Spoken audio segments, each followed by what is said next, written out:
If you haven't already, you're going to realize precision measurements becomes a real big deal in your shop. And you begin to understand this old stick rule and grandpa's tape measure isn't quite cutting it. So then you buy your first set of calipers. And next thing you know, you get another set of calipers. Because sometimes you'll put this somewhere where you can't find it. And you're like, well, hell, if I had two set of calipers, then I wouldn't have to look as much. And then I need to up my game, need to get me a set of calipers that are more reliable. That's why we're here today. I'm here to talk about these brand new Weldingstop 6-inch dial calipers. So let's go. Now, what I'm getting ready to say, I don't want to have any impact on how good old trusty stick roll is. See that right there? Now, if you notice here, I got a set of dial calipers, and beforehand, I had the digital kind. So why did I go to the dial caliper? Most folks say, hey, I can't read that, and neither could I. But YouTube is a wonderful place. Look up a couple videos. All of a sudden, this becomes very easy to read. Not that complicated, people. That big rule off your hip. Hot shot.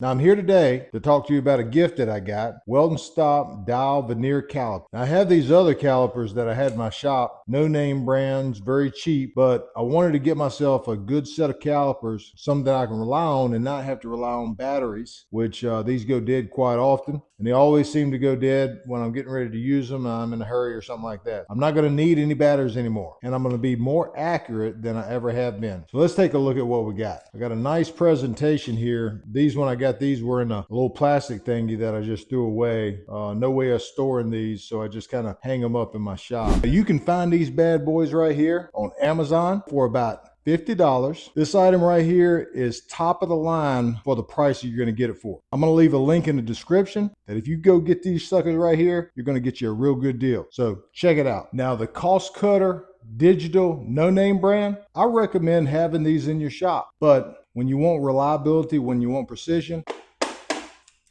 get yourself one of these. I have a good storage box here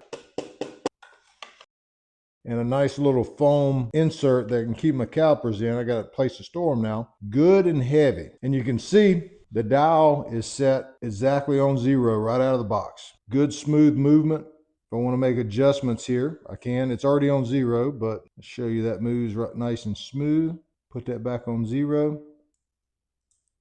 If I want to lock it in, I got this little twisty right here. Put it back.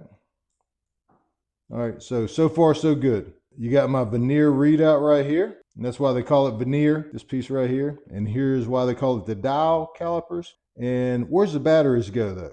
There's no batteries, y'all. A little conversion chart right here, in case I need to convert stuff. Oh yeah, this thing is good, nice and smooth.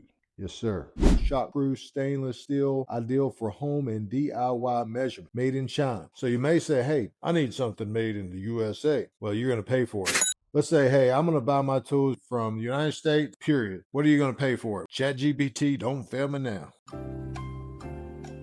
In China, manufacturing price would typically be from $15 to $50. US made would be from $150 to $300. Says the difference is usually $100 to $250 more for a US made tool. Avoid ultra cheap, no name model. If you're not familiar with how to read these, I'm going to leave a video in the description and you can take a look. It won't take but a minute. You'll figure this out. It's really simple. You don't have to rely on batteries, and you can just quickly figure out exactly to the gnat's ass what your measurement's going to be. You're going to be able to measure down to the thousandths. And what if I told you that I could measure one of my beard hairs with one of this? Would you believe me? Let's take a look.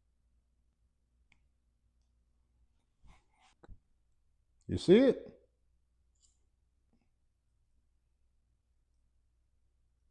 All right.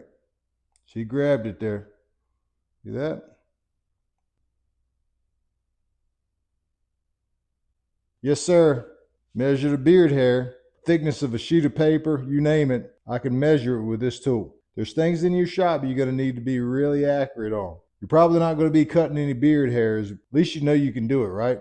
Just in case you needed to.